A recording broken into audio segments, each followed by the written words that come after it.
عمار، یہ state bank نے جو گروتھ پروجیکشنز 4.25 اور 5.25 کے درمیان رکھی ہے، آپ کے خیال میں یہ حاصل ہو سکتی ہے؟ اور اگر ایسا نہیں ہوتا تو اس کی کیا وجہ ہوگی آپ کے خیال میں؟ نہیں جی، یہ بالکل بھی حاصل نہیں ہو سکتی. بہت ایمبیشیس پروجیکشن ہے کیونکہ ہماری جو گروتھ ہے وہ پرائمریلی امپورٹ ڈریون ہوتی ہے، اور امپورٹ کرنے کے لیے ہمارے پاس ڈالر موجود نہیں ہے. تو جب تک ہم اکنامک ماڈل اپنا چینج نہیں کرتے، انویسٹمنٹ یا ایکسپورٹ اورینٹڈ گروتھ کی طرف نہیں جاتے، یہ اس قسم کی گروتھ اٹین کرنا پاسبل نہیں ہوگی ان حالات میں اسپیشلی. صحیح ہے. آپ کا کیا خیال ہے عثمان صاحب کہ کیا یہ جو ٹارگٹ رکھا گیا ہے یہ اچیو ہو سکتا ہے، یہ اچیویبل ہے کہ نہیں؟ جی دیکھیں، بالکل اس ٹارگٹ کو ایمبیشیس تو ہم کہیں گے، بٹ اسٹرکچرل ریفارمز کی ہمیں اشد ضرورت ہے. اس وقت ہم جو بات اکثر کرتے ہیں کہ کاسٹ آف ڈوئنگ بزنس اور ایز آف ڈوئنگ بزنس، اگر یہ دونوں فیکٹرز ایڈریس نہیں ہوتے تو یہ حاصل کرنا ہدف بہت مشکل ہے. کاسٹ آف ڈوئنگ بزنس میں اگین بار بار ہم وہی بات کر رہے ہیں کہ کاسٹ آف انرجی ابھی بھی ہماری ریجن کی ہائیسٹ ہے، اس کو نیچے آنا بہت ضروری ہے. کاسٹ آف ٹیکس اس وقت تباہ کن لیول پہ جا چکا ہے وتھ سپر ٹیکس، اور ابھی ریسنٹلی ہم نے دیکھا کہ اس پہ ایک پریشان کن کورٹ آرڈر بھی آیا اور بزنس کمیونٹی اس سے بھی کافی پریشان ہے. And of course cost of کائپور، ہم سنگل ڈیجٹس پہ بہت عرصے سے سن رہے ہیں، ابھی تک ہمیں سنگل ڈیجٹس کی نوید نہیں آئی. اینڈ ایٹ دی اینڈ ساری کنڈیوسو بزنس انوائرمنٹ کو بنانا، ایز آف ڈوئنگ بزنس کو پیدا کرنا، جب تک یہ چیزیں ایڈریس نہیں ہوں گی تو آئی بلیو کہ یہ ایک بہت ایمبیشیس ٹارگٹ ہے، and the government will have to take دو اسٹرکچرل ریفارمس جن سے یہ ٹارگٹ اچیو ہو سکے. What is your take on Tahir صاحب؟ جی عادل بھائی، میں عثمان شوکت صاحب کو بھی میں سیکنڈ کروں گا، اور عمار صاحب نے بھی بتایا چونکہ ہی از اکانومسٹ، تو یہ واقعی بڑا ایمبیشیس ٹارگٹ ہے. لیکن اس کے ساتھ اگر آپ یہ اچیو کرنا چاہتے ہیں تو جو اگر اس کی گول سیٹنگ بھی آپ کو کرنی پڑے گی، وہ کس طریقے سے اچیو ہوگا یہ بھی آپ کو ساتھ بتانا پڑے گا، اور اس کے لیے آپ کیا فیسلٹیز پرووائڈ کر رہے ہیں یہ بھی آپ کو بتانا پڑے گا. اگر آپ ایکسپورٹ ایمرجنسی نافذ نہیں کرتے اور بیوروکریٹک ہرڈلز کے ذریعے جو موجودہ ایکسپورٹرز ہیں وہ بھی بلی چڑھ جاتے ہیں ہمارے ایف بی آر اور کسٹمز والوں کی. کہ میں ایک چھوٹا سا آپ کو واقعہ بھی بتاؤں کہ وہ ایک ٹبیکو کمپنی تھی، وہ ایکسپورٹ کرتی ہے، سٹیمز ایکسپورٹ کرتی ہے. تو اتنی ڈسکریشنری پاورز ہیں کہ گورنمنٹ نے خود الاؤ کیا کہ آپ جو بینک گارنٹی ہے وہ دے کے تو آپ چیزیں ایکسپورٹ کر سکتے ہیں کیونکہ زیرو بیس ہے آپ نے. لیکن انہوں نے کیا کیا، انہوں نے کہا کہ نہیں، بینک گارنٹی نہیں، آپ ایف ای ڈی جو ہے وہ ایڈوانس میں سارا جمع کروائیں. جمع کروانے کے بعد جو پہلے کو 10 روپیز پر کے جی تھا وہ 380 روپیز اس میں ایڈ کر کے 390 کر دیا، اور وہ سٹیم 1.7 کی 1.40 میں وہ ٹوٹل ڈالرز میں وہ بکتا ہے. تو اس سے زیادہ اس کے اوپر ایف ای ڈی لگا دیا جو اس پہ لگتا بھی نہیں ہے. پھر گورنمنٹ نے ایک فیسیلیٹیٹ کیا، لیکن ایف بی آر والوں نے، کسٹم والوں نے یہ کہا کہ نہیں، آپ جو ہے وہ پہلے پیسے جمع کرائیں. اس طرح کے یہ ٹارگٹس جو ہیں وہ ایسے ہی پورے ہو سکتے ہیں کہ لوگوں کے پیسے آپ ایڈوانس میں پکڑ کے جب وہ ان کی پروسیڈ سیل پوری ہو جائے گی تو وہ تو پیسے آپ نے ریفنڈ کرنے. تو آپ نے گروتھ کی کہاں، آپ نے کلیکشن کی کہاں؟ تو اب لوگ ایکسپورٹرز کو بھی یہ جو گروتھ ایکسپیکٹ کر رہی ہے گورنمنٹ، پہلے تو یہ اچیویبل نہیں ہے، اور آپ یہ کہہ رہے ہیں اگر یہ اچیو بھی کر لیں تو اس کی جو پروجیکشن کی جا رہی ہے سسٹینیبل نہیں ہے، سسٹینیبل نہیں ہوگی. جی بالکل، یہ سسٹینیبل پہلے تو یہ اچیویبل نہیں ہے، اور اگر اچیو ہو بھی جائے سم ہاؤ تو یہ سسٹینیبل نہیں ہے. ٹھیک ہے. عمار صاحب یہ بتائیں کہ پاکستان میں کاروبار جو ہے وہ پورے ریجن میں اگر اس کو کمپیئر کریں 34% مہنگا ہے بزنس کرنا یہاں پہ، جس میں بڑی وجہ انرجی پرائسز ہیں. پاکستان میں انرجی کی جو موجودہ قیمت میں آپ کے خیال میں کتنی سپیس ہے کہ کمی کی جا سکے، اور یہ کیسے پاسبل ہوگا؟ دیکھیں، اب پاکستان میں بالکل انرجی کی قیمت زیادہ ہے اور کمی پاسبل ہے، مگر اس کے لیے ہمیں جو ہے تھوڑا انوویٹو سوچ لانی پڑے گی کہ ایک ہم نے جو یونیفارم پرائز رکھی ہوئی ہے پورے ملک میں وہ ہم نے ختم کرنی پڑے گی. پاکستان کے ساؤتھ میں کراچی کے پاس میں 4000 میگا واٹ پلانٹ کے ایک کول فائرڈ پلانٹ ہے جس کی مارجنل کاسٹ کی 14 سے 15 روپے ہے.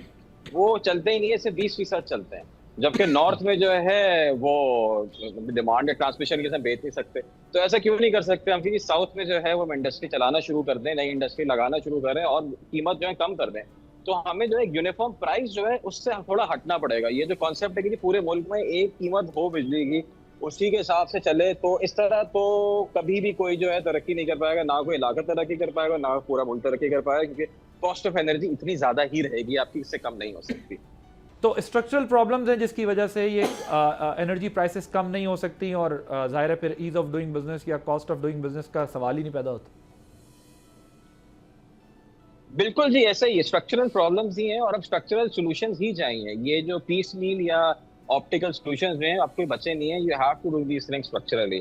کہ دیکھیں پاکستان خوش نصیب اس حساب سے کہ انرجی ہمارے پاس سرپلس ہے. دنیا بھر میں ابھی دیر از اے ڈیفیسٹ آف انرجی یا انرجی انفراسٹرکچر ہمارے پاس سرپلس ہے, مگر ہم اس کو پھر بھی استعمال نہیں کر پا رہے کیونکہ ہماری پالیسیز جو ہیں وہ وائبل نہیں ہے کہ کسی انڈسٹری کے لیے وہ انسینٹیوائز کر سکیں نیا کام کرنے کے یا نیا کاروبار سیٹ اپ کرنے کے لیے.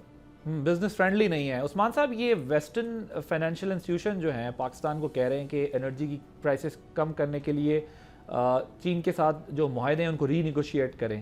چین نے ابھی تک اس پر کوئی رضامندی ظاہر نہیں کی, کوئی رسپانس ایسا نہیں دیا ہے. تو پھر انرجی کاسٹ کیسے کم ہو سکتی ہے آپ کے خیال میں؟ اور ظاہر ہے اسٹرکچرل ریفارمز کی تو ہم بات کر رہے ہیں اور ایز آف ڈوئنگ بزنس کی بات کر رہے ہیں, لیکن یہ سب کچھ پاسبل جب ہوگا جب آپ کو 34% مہنگا بزنس نہ کرنا پڑ رہا ہو as compare to any other country in the region.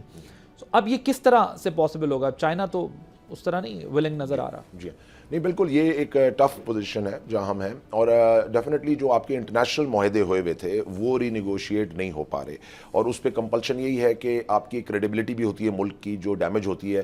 اچھا برا معاہدہ ہونا ایک الگ بحث ہے, لیکن وہ چونکہ آپ نے کیے ہوئے ہیں تو لہٰذا اس سے بیک آؤٹ کرنا بھی آپ کے لیے ایک انٹرنیشنل پرابلم بن سکتا ہے. آئی تھنک اس وقت گورنمنٹ کو جس طرح پہلے بات ہوئی انوویٹو سولوشنز کی طرف جانا پڑے گا. ہم نے کچھ عرصہ پہلے دیکھا sorry for interruption if I am not mistaken, یہ جو ابھی ہمارا حوالہ دے رہے ہیں کول فائرڈ پروجیکٹ کا, یہ اگر وہی ہیں جو قطری انہوں نے لگائے تھے تو ہم نے بڑا سیلیبریٹ کیا تھا ان کو کہ یار یہ بڑا ویلیو ایڈ کریں گے, انرجی انکریز کرنے کا ایک بڑا سولوشن ہے, اور ہم ظاہر ہے اس میں بہت سارے آپشنز پہ جا رہے ہیں. سو آج ہم یہ ڈسکس کر رہے ہیں کہ اس کی یوٹیلیٹی پروڈکشن جو ہے وہ ہمارے کام کی نہیں ہے. سو یہ جو کنٹریز کے ساتھ آپ کا ایک ٹرسٹ ڈیفیسٹ ہے وہ کس طرح سے وہ ایشو ریزالو ہو سکتا ہے؟ جی دیکھیں وہ ایشو ایسے ریزالو ہوگا کہ آپ کو کنٹریز کے ساتھ ون ون معاہدوں میں آنا پڑے گا. ہم نے شارٹ ٹرم سائٹ کے ساتھ معاہدے کیے, اکثر ہم نے معاہدے دیکھے جو لانگ ٹرم میں ہمارے لیے فیزیبل نہیں ہے. آج اگر آپ دیکھیے جو سولر کے ساتھ ہو رہا ہے اس وقت کوہرام مچا ہوا ہے, جو پالیسی کے بارے میں بتایا جا رہا ہے کہ وہ رول بیک کی جا رہی ہے. اس وقت آپ کو نیٹ میٹرنگ جو پرانے کسٹمرز تھے سے وہی اویل کر سکیں گے, وہ بھی شاید ریووک کر دیا جائے. تو دیکھیں کنسسٹنسی آف پالیسیز جب تک آپ چاہے ڈومیسٹک انویسٹر ہو چاہے انٹرنیشنل انویسٹر ہو, جب تک آپ کنسسٹنسی آف پالیسی نہیں دیں گے, کلیئرٹی آف پالیسی نہیں دیں گے, تو وہ ٹرسٹ ڈیفیسٹ جس کی آپ بات کر رہے ہیں وہ ختم نہیں ہو سکتا. تو ہمیں سب سے پہلے تو یہ بات کرنی ہے, یہ ایڈمٹ کرنا ہے کہ اگر ایک غلط پالیسی بھی بنائی گئی تو اس کو آپ ایڈمٹ کیجئے انٹرنیشنل انویسٹرز کے آگے, اس پہ ان سے ریکٹیفیکیشن کی بات کیجئے. آئی ایم ایف سے ہماری ریسنٹلی ایک بڑی اچھی ملاقات ہوئی. فرسٹ ٹائم آئی ایم ایف نے چیمبرز آف کامرس کے ساتھ انٹریکٹ کرنا شروع کیا. اکثر میں یہی کہا جاتا تھا کہ آئی ایم ایف کی کمپلشنز ہیں جس کی وجہ سے یہ چیزیں نیچے نہیں لائی جا سکتی اور گورنمنٹ سبسڈیز نہیں دے سکتی. چونکہ ہم فنڈ کا پروگرام بہت سکسیزفلی چلا رہے ہیں اور یہ لاسٹ ایئر ہے, انشاءاللہ 1 ایئر میں یہ پروگرام کلمینیٹ ہو جائے گا, تو ہمیں ایک انڈیکیشن یہ بھی ہے کہ آئی ایم ایف کی طرف سے بھی شاید اس دفعہ ہمیں اس سال کچھ ایز ملے, کچھ ہمیں وہاں سے بھی روم ملے to give fiscal space to the people and to the industry as well. تو آئی تھنک اس وقت ہمیں گورنمنٹ کو ایک اگریسولی فارن جو ہمارے پارٹنرز ہیں ان کے پاس جانا چاہیے, آئی ایم ایف سے تھوڑا اگریسولی نیگوشیٹ کرنا چاہیے کہ جب تک دیکھیں ٹیکس کلیکشن بڑھانی ہے اگر آپ نے, تو tax is always a by product of business. میں یہ کہتا ہوں کاروبار چلے گا تو ٹیکس آئے گا, آپ کاروبار ہی بند کر دیں گے تو ٹیکس نہیں آنا آپ کو, اور ہمارا مسئلہ ٹیکس کلیکشن ہے. تو آئی ایم ایف کو بھی یہی سمجھایا گیا اور گورنمنٹ بھی اس چیز کو دیکھے کہ پہیا چلائے گی اکانومی کا تو پھر اس کو ٹیکس کلیکشن اور ریونیوز بھی مل پائیں گے. اوکے سردار صاحب, یہ جو انڈسٹریز کے لیے انرجی پرائسز کم کیے ہیں گورنمنٹ نے, اس سے ایکسپورٹ پر افیکٹ نہیں پڑے گا؟ یہ بہتر نہیں ہوگی ہمارے ایکسپورٹرز؟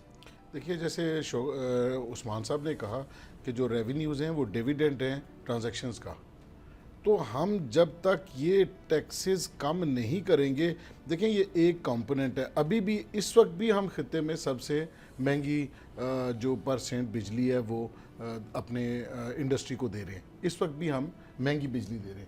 تو اب ہم اگر اتنی مہنگی بجلی لے کے پھر کمپیٹ ہم کیسے کریں گے؟ ہم کیسے کمپیٹیٹیو ہوں گے جو ہمارے دائیں اور بائیں کی مارکیٹس ہیں ان کے ساتھ؟ تو اس کے لیے انوویٹیو جو سلوشنز ہیں وہ بڑے اہم ہیں.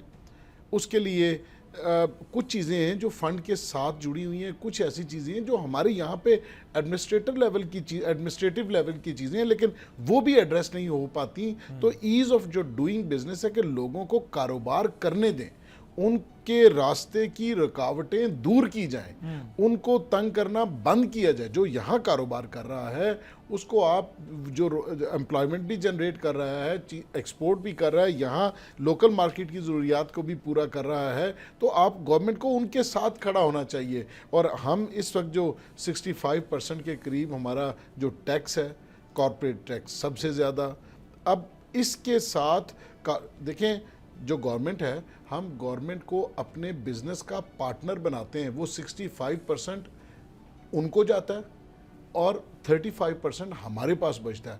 اس کے باوجود ہمیں کاروبار کرنے نہ دیا جائے تو پھر آپ بتائیے کہ یہ ملک آگے کیسے جائے گا. جی ہمارے صاحب, یہ کتنا الارمنگ ہے کہ یہ رپورٹس آئیں کہ یہاں پر لوگ انٹرپرینورشپ کے بجائے جاب کو پریفر کریں. پہلے آپ کو یاد ہوگا کہ ہمارے ہاں ظاہر ہے ہمارے بچپن میں تو سرکاری ملازمتیں, گورنمنٹ جابز ہی سب کچھ ہوا کرتی تھی, پبلک کا ایک کانسیپٹ یہ تھا. لیکن ظاہر ٹیکنالوجی کے آنے کے بعد دنیا میں ہم نے دیکھا ہے انٹرپرینورز نے پوری کنٹریز, پورے پروونسز, پورے ریجنز کی قسمت چینج کی ہے ٹیکنالوجی کی وجہ سے اور اپنے ایفرٹس کی وجہ سے. پاکستان میں تو یہ رپورٹ ابھی یہ رپورٹ ہو رہا ہے کہ بھائی لوگ جابس کرنا چاہتے ہیں, بیکاز اسی لیے کاسٹ آف ڈوئنگ بزنس زیادہ ہے, ڈیپینڈنس زیادہ ہے, ہر بندہ نوکری کرنا چاہتا ہے, کوئی نہ اس کے لیے انوائرمنٹ ہے بزنس کرنے کا اور نہ وہ کر پاتا ہے اور نہ اس کے لیے اتنے زیادہ اپرچونٹیز ہیں. واٹ از یور ٹیک آن؟ دیکھیں کاسٹ آف ڈوئنگ بزنس تو ہائی ہے, مگر بہت سارے بزنس پاکستان انفارملی چل رہے ہیں اور وہ تو آلریڈی چلتے رہیں گے. یہ جہاں پہ بہت زیادہ ہو رہی ہے کہ جی ٹیکس زیادہ ہے, اور بہت سارے بزنس ایسے ہیں جو بالکل بھی ٹیکس نہیں دیتے ہیں, ان کا بھی تو کچھ کریں. اور یہاں تک بات ہے ٹیکنالوجی کی, اس کے لیے آپ کے سب سے پہلے ریکوائرمنٹ ہوتی ہے ایجوکیشن کی. لٹریسی لیولز ہی اتنے لو ہیں کہ آپ اس لیول کی ہائی ٹیک وہ کام کر ہی نہیں سکتے. تو آئی تھنک جو بیس لیول ایجوکیشن ہے, ان چیزوں میں فوکس کرنا ہے before we can do anything. Subscribe کریں اور بیل دبائیں تاکہ کوئی خبر رہ نہ جائے.